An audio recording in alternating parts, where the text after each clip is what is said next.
అదేవిధంగా పార్టీలో జరుగుతున్నటువంటి అవినీతి అధ్యక్ష, ప్రభుత్వంలో జరుగుతున్నటువంటి అవినీతిని ఎప్పటికప్పుడు నేను వారి దృష్టికి తీసుకెళ్లడం జరిగింది అధ్యక్ష.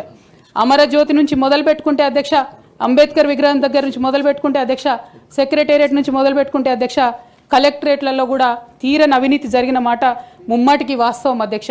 దీనికి పెద్ద ఉదాహరణలు సిద్దిపేట సిరిసిల్లలో కట్టినటువంటి కలెక్టరేట్లు 2 వచ్చినటువంటి మొదటి వర్షానికే 2 కూడా మునిగిపోయినాయి అధ్యక్ష. ఆ విజువల్స్ అందరం కూడా మనం చూడడం జరిగింది.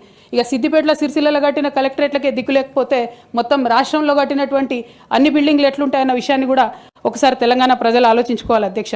ఒక పక్క నిజం మాట్లాడే వాళ్ళను, సూటిగా మాట్లాడే వాళ్ళను, ఉన్నది ఉన్నట్టు చెప్పే వాళ్ళను రిస్ట్రిక్ట్ చేయడమే కాకుండా అధ్యక్ష, ఉద్యమకారుల విషయంలో తీరని నిర్లక్ష్యం గురైంది అధ్యక్ష.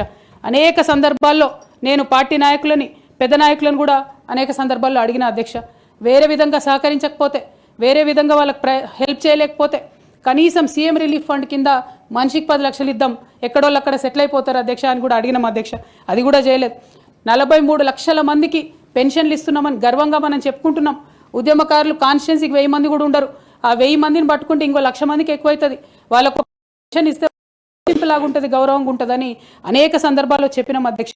అది కూడా 69లో పనిచేసినటువంటి ఉద్యమకారులు వాళ్ళ స్ఫూర్తిని తీసుకొనే మనం ముందుకెళ్ళినామని చెప్పి మనం చెప్పుకున్నాం అధ్యక్ష.